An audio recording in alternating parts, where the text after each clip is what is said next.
am going to handwrite the essential question today because I did not get it typed out. It's been one of those kind of lazier weeks here. So the one on this one, so you are on page, let's look at what page is this, 115, okay? So let's see, I'm looking at my other one. So how do you calculate the volume of a disk? And I know I spelled disk like 5 million ways, sorry. With a shifted axis.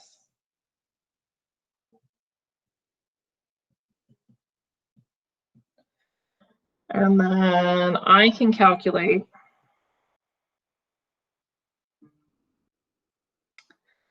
volumes of revolution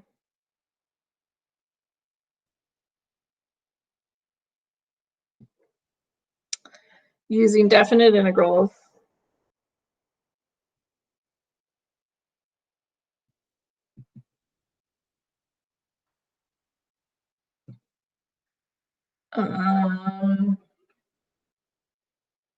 and the disk method.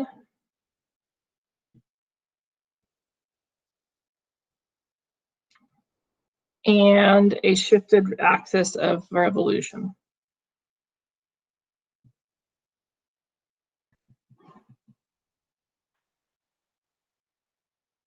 That says revolution.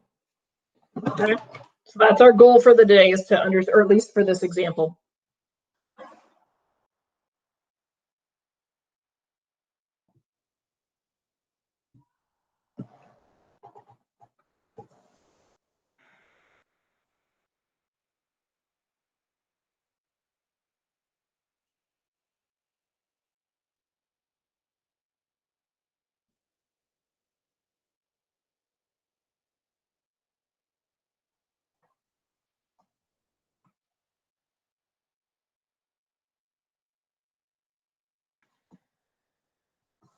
Okay, I'll give you about another minute here to get that written out, and then we'll do this example. And the thing is, if you guys have come so far in calculus, you don't need me to do 5 million examples, right? If I show you how to do it once, hopefully you'll be able to replicate it.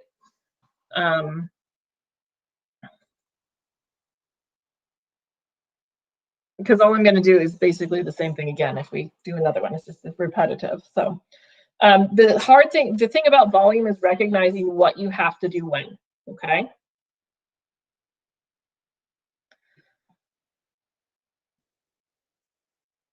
All right, so let's take a look at example 1 here. So we're going to revolve around a line that's not the coordinate axis. So in the ones we did the other day, we knew we were revolving, and it told us right in here we were revolving about the x-axis. Okay, it told us that. So we have to look for that. One important part of these is looking for in the problem where we are revolving about. And notice it says the words about the line y equals 1. So that's the axis of revolution in this case. Okay. So we're going to go ahead and draw this picture, because again, these you have to draw the picture to know where you are coming from. So find the volume of the solid formed by revolving the region bounded by the graphs of f of x equals 2 minus x squared and g of x equals 1. And more times than not, if this is on the AP test for you guys, it would be a non-calculator problem. Okay. All right. So tell me in the chat, help me, make sure you know you're paying attention. What is f of x equals 2 minus x squared? What's that going to look like? Gabby, did you really need to call? I'm going to call, whatchamacallit? I'm going to call UCSD for you. That'll be your birthday present, and I'll just switch it to a math major for you.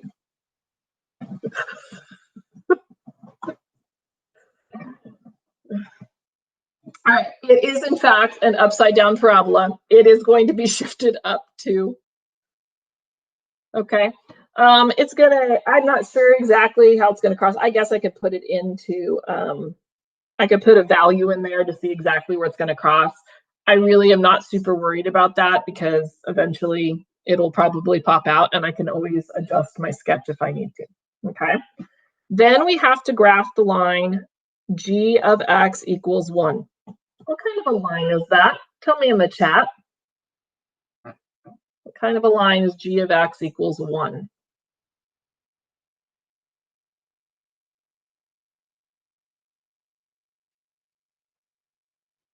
I'm going to give everybody a chance to answer.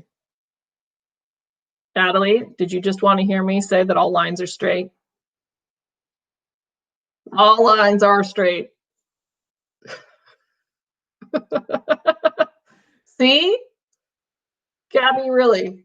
You need to just come to grips with the fact that you need to be a math major. All right, it is in fact what we call a horizontal line. Okay, that's the most specific, all right? Okay, horizontals, everybody ready for this, okay? Horizontal is like this, okay? Can you guys see me? See my arms out? That's horizontal. Vertical is like a pencil, straight up and down, okay? All right, did we enjoy that? I could make you all turn your cameras on and we could dance together. Do we need to do that?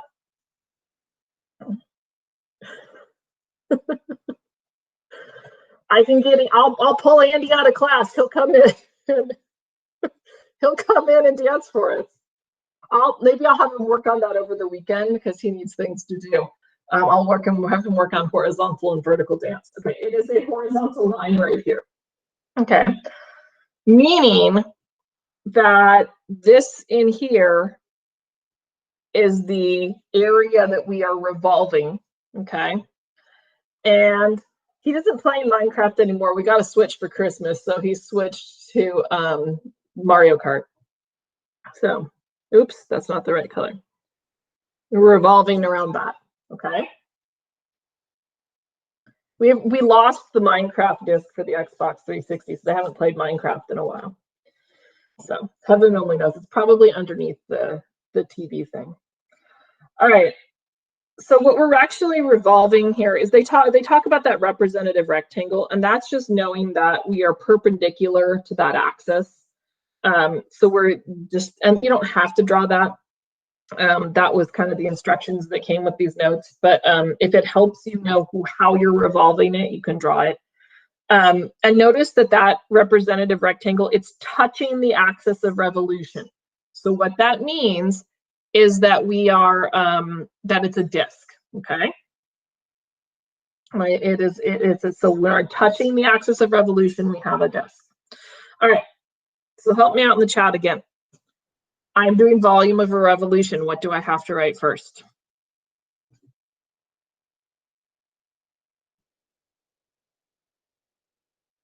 All right, I like how Lester spells it the kind you have to eat. All right, it is in fact pi. Second period, I actually went to write PI because that's what you guys have been typing for so long. Ooh, we have to see if it's in, I found a new thing that we can use in the chat. I don't know if it'll work or not. I'll have to see if it works. That we can get math symbols in the chat. All right, I even had an integral symbol. All right, so it helps you remember. Good. Okay, so we're going to integrate. All right, and then I have to basically I have to kind of calculate the area of this, right? So if I was going to think about this in terms of area, we would do the top curve minus the bottom curve. So I am going to start with 2 minus x squared, and then we are going to subtract the 1 from the bottom curve. And then what am I supposed to put on that? Yeah, we're supposed to put a squared on that, dx. And then it looks like Lorenzo was and Zeta were asking about the negative 1 to 1. So here's the thing. It looks like that on my graph, okay, the way I graphed it. But what if I wasn't accurate in the way I graphed it? Say I did a really super sloppy sketch, okay, and I didn't really know. How would I actually figure out the bounds?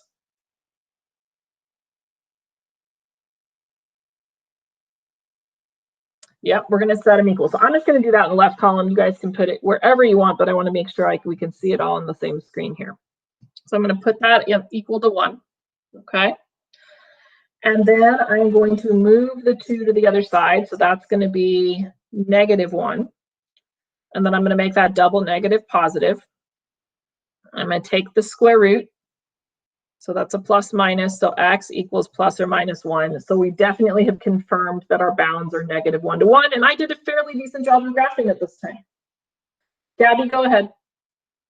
Okay, so the other day I was doing a homework assignment, and I think it was yesterday. Okay, I'm not sure, but anyways, so you know how we have to square the side. So I had ended up like getting my problem wrong because I foiled it, and then I went on the paper tutoring, and it turned out that I was supposed to square each term, like apply the square to each term.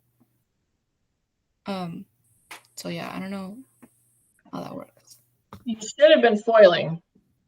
Okay, well, that's what doesn't make sense. I'm gonna look at the problem and tell it you. might have been maybe somehow we accidentally assigned one that was a washer problem, but it shouldn't have been. They were all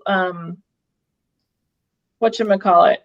Oh, you had to use the washer method? How did I get that assigned? It was the web assigned one. It was I must have accidentally assigned a washer. I'm sorry. Oh. We'll know how to do that in a few minutes. Okay. I didn't do that on purpose. I thought I had assigned a whatchamacallit, a disc. Okay. Well, I just wasn't careful. But the good news is that, well, on the AP test, probably I'd say about 70%, 70 to 80% of them are washers. So you have to know the washer probably better than the disc. Wait, but how would you know whether you're supposed to foil it or like apply the square? Because it looked like the same type of problem. Yeah, let me get through this one and I'll explain it when we get to the washer. Okay. Okay, because there is a way to be able to tell. Okay, and it has to do with sketching it. When did I assign a BC homework to AV students last year? I don't remember doing that. What did I give you guys?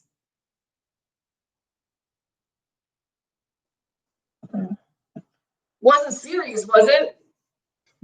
It's obvious when I assign something really BC.AV. All right, so we've got volume equals pi. I'm going to spend 2 lines cleaning this up. So this I would rewrite as 1 minus x squared dx. And then I'm going to FOIL it out. Oops, negative. So 1 minus, let's see, 1 minus x squared. So I'd have negative x squared, and negative x squared would be negative 2x squared plus x to the 4th dx. Oh, parentheses there. All right, we're ready to integrate. So pi, and then we've got, let's see, when I integrate 1, I get x minus 2x cubed over 3 plus x to the 5th over 5 from -1 to 1.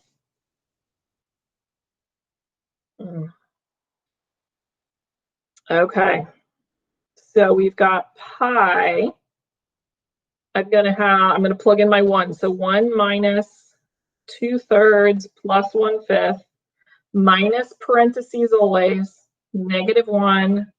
Let's see, -1 cubed would be -1 times -2 is positive 2/3. -1 to the 5th would be -1/5. All right, what do I need to do with that negative now?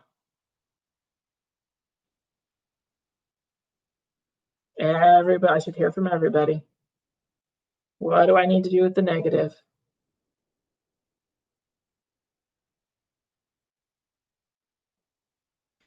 All right, we are in fact going to distribute. Good job. So I'm going to swap all of my signs there. And I'm going to use my combining like terms method here. So let's see, we've got pi. I've got 2. I don't know why I just drew a bracket instead of parentheses. Negative 2/3 and negative 2/3 is negative 4/3. And 1/5 and 1/5 is 2/5. So I'm only going to go further. AP test says stop here, right? Delta math or whatever, I think I assigned delta math this time, is going to make, or web assign is going to make you go further. So to get to the final answer. So pi, which is if it was multiple choice, we would have to do that. 30/15 minus, let's see, 5 times 4 is 20, plus 2 times 3 is 6, so 16/15 pi? Or way too big? All right, are we good with disk on a shifted axis? Okay, I'm waiting.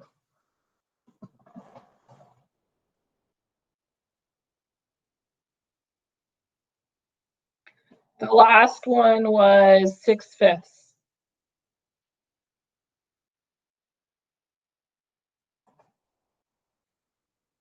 It's a 5, yes, right there. 28/15. Where are we getting 28 from? 2 times 15 is 30. Miss Ballard? Yep, go ahead. What did I do wrong? I think it's because like we're supposed to like combine like terms. How is like, are we combining 6/5 with 20 divided by 15 with the So that should be a 15. Yeah. There we go. Is that why that it shouldn't, it's not a 5. You guys are trying to catch me. It's supposed to be a 15. I wrote it wrong. So now is 16/15 good? Okay. You all tried to tell me and then I didn't notice that I wrote it wrong. All right. Are we okay with disk? So again, I identify the disk and you have to have the picture, okay, to do these. So identify the disk because I know that my axis of revolution is touching the area I am revolving. Okay, so disk, axis of revolution, touches area revolving. Okay.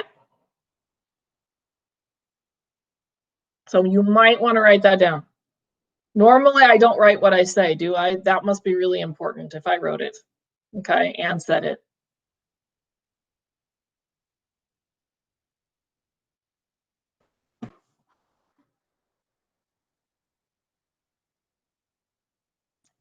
Okay, let's now take, is that the easiest way to say it?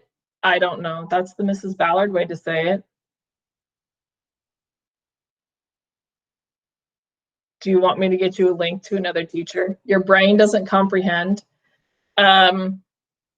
So basically, you have a disk when that area touches the axis of revolution. I don't know if that was any different. Let me show you the other one. 95% of the time. Do you understand it right now, Natalie? Okay.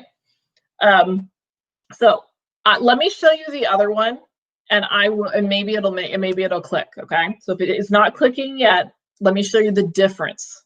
Okay. So let's look at the difference. So we're going to write another I can statement and essential question. Okay. And I'm sorry that there's 2, but there's 2. Okay. So this is how do you find the volume by the washer method.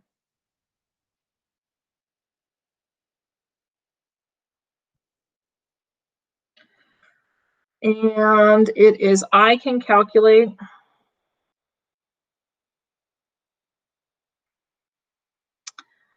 volumes of revolution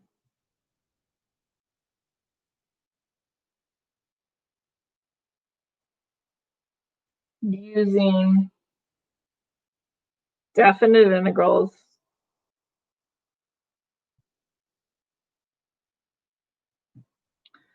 and the washer method.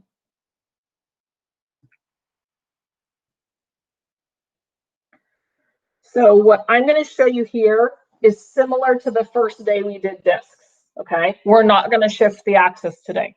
Okay, and the homework that you're getting on Delta Math is only disk homework. Okay, I only hit the button for disk. So I'm going to save all the washer homework for the Tuesday assignment. Okay. So leave that there for a minute, and then we will talk about the difference.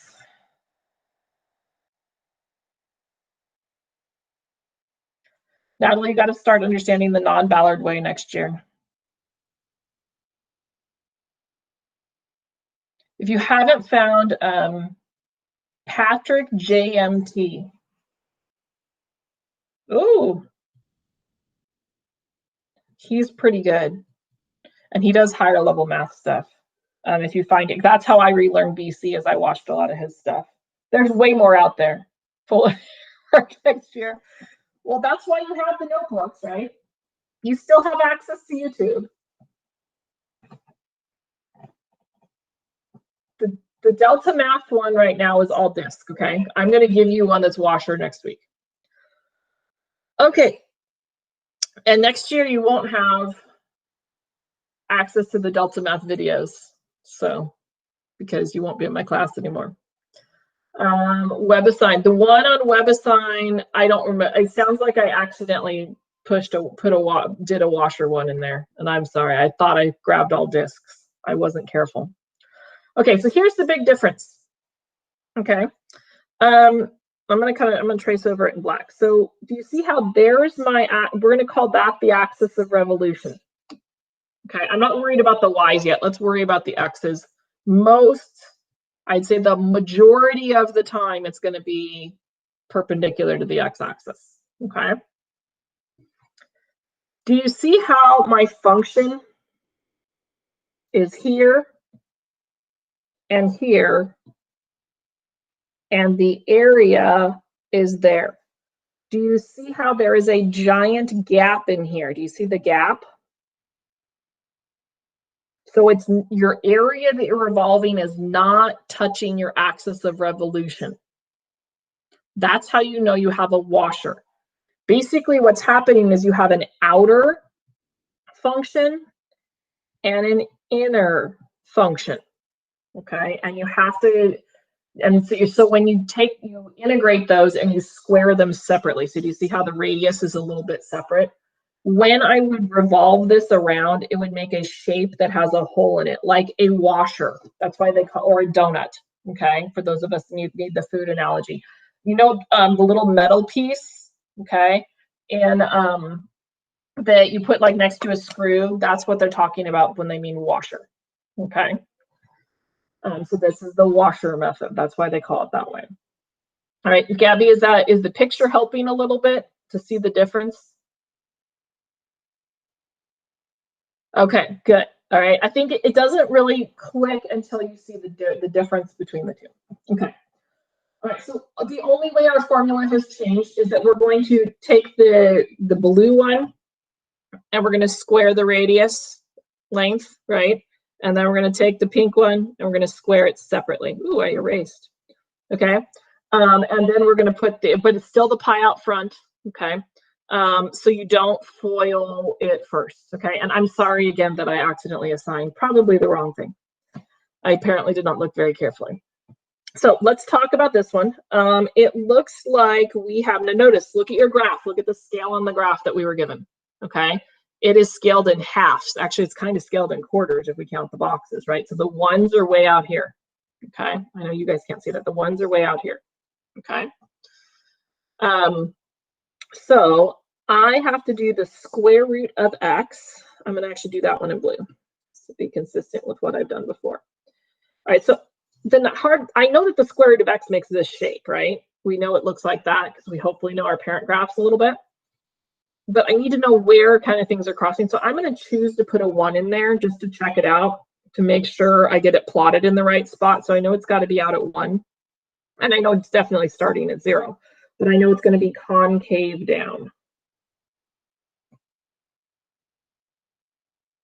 And if it helps you and you want to label it, that's the F graph. All right, x squared, I'm going to do the same thing. I'm going to put a 1 in there. And I know that it is also at 1, but I know that it is concave up. And that technically was the y equals x squared graph. All right, and then it says right here, we are revolving about the x-axis. So my axis of revolution is this. the area that I am revolving, ooh, that was definitely not what I wanted to do. The area that I am revolving is that. Do you see how my area that I'm revolving is not touching the axis of revolution except at that one little tiny point right there? That's the only place it's touching. Okay. What's wrong, Gabby?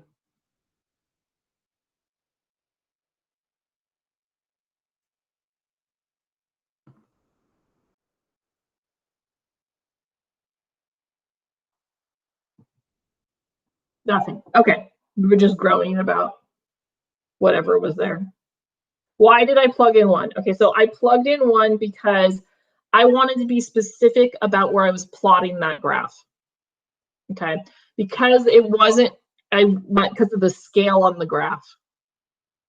Because if I ignored the scaling on there, I would have probably drawn it. I'm going to erase this in a second. I would have probably drawn it like through here, and that would have been, it would have been wrong. Okay, so I wanted to be sure about that. All right, we ready to set it up? So, and the most magical words on the AP tests are set up but do not integrate. Okay, so a lot of these end up being set up but do not integrate, and I may give some of those to you on your test for this unit. Okay, because it takes a lot of time to integrate these, right? They'll test you on integration on some other part of the test, and then just as long as you understand the setup, they're going to assume you can integrate it. So I'm doing a revolution. What do I start my volume with?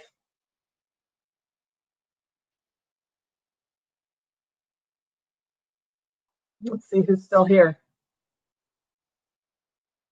Apple pie. Is that your favorite, Lester? Apple's my favorite, but I have to eat mine. I'm pretty good at making pies. Cheesecake. Is that what you're having for your birthday? Because it's kind of like pie, but it's cake. Is there any particular flavor of cheesecake, Gabby? Cheesecake's the best. I don't like cheesecake. I love cream cheese, but I don't. For some reason, cheesecake regular. I don't like cheesecake.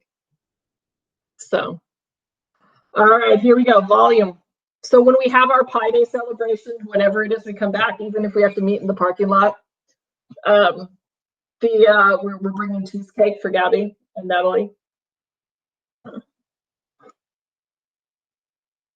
All right. Okay. I'll make it happen. Okay. I've made a few cheesecakes because my husband likes cheesecake, but it's not my thing. I think I did. No, I just did a regular. Did I do a weird flavored one? I can't remember. I've done a couple. Sometimes I do a flavored one, but all right, we're gonna go with pie because that's what you all told me. Okay. And how do I know where I'm integrating to and from? How am I going to find my bounds?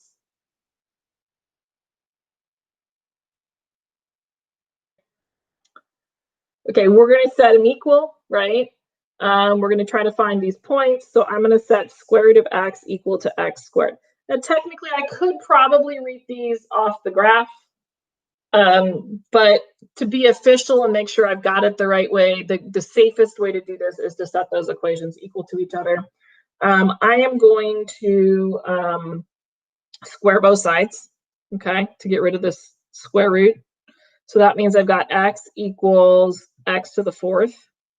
I'm going to get it equal to 0 by moving the x to the other side. So we get 0 equals x minus x, or times x cubed minus 1. All right, what property am I using? It's been a while since I asked that one. What property am I using now? See if we still remember it. How well trained are you all? It's not the zero product property. It's the zero product property. You had it, Gabby, but Lorenzo was the zero property, zero product property. Okay. And then we've got x cubed equals 1, which means that x just equals 1 because cube root of 1 is 1. So we are definitely going from 0 to 1.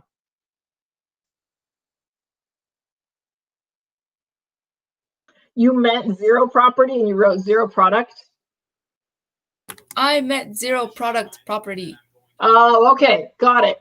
Didn't I write think property. you meant. I was commenting on Lorenzo's because he said zero property. Oh. Nobody's done this yet, though. ZPP. Okay, which is good because I've never said ZPP. That would be horrible, right? We don't need any more abbreviations, right? I think this was the one that we need, that zero product property. Right. When I see that ZPP, you know what this makes me think of? Zootopia. So it's like the Zootopia Police Department or something. We just watched it. The kids watched it the other night. So that makes me think of Zootopia. All right, here we go.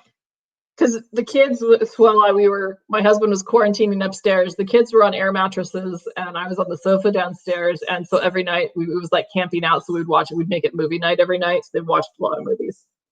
Now that school started and everything's back to normal, we just send them to bed. All right, they don't always stay there, but we send them there. All right, what curve is on the top? So it's my top curve. Oh, Zeta, that's a good one. It does make you think of your initials. So you should never forget zero product property. All right, square root of x. And then my bottom curves, which I'm going to subtract, is x squared. Oh, but wait. I'm doing it wrong, aren't I? This is washer method, isn't it? Erase. Come on. There we go. All right, washer method says that I square them separately. Ooh, I want my purple back. Squared, big parentheses, dx. Okay. Which is probably better than foiling them. All right, so v equals pi. I'm going to do a little bit of work before I integrate. So square root of x squared is x. X squared would be x to the fourth dx, which is much better than what I just had. Let's see if I can erase with the... Miss Ballard. Yeah. So when you square an exponent, you multiply the things, right? Correct. Okay, thank you. All right. We have x squared over 2 minus x to the 5th over 5 from 0 to 1. Is the 0 going to matter? 0 is not going to matter. Okay. So I'm putting just into 1 pi 1 minus 1/5. And then again, you want on the AP test, we are stopping here. Please do not go any further so you don't make any mistakes with your arithmetic or your fractions. For Delta Math or WebAssign, we're probably going to have to go further because they're only going to give us the final answer. So let's see, that is 5/10. This is 2/10.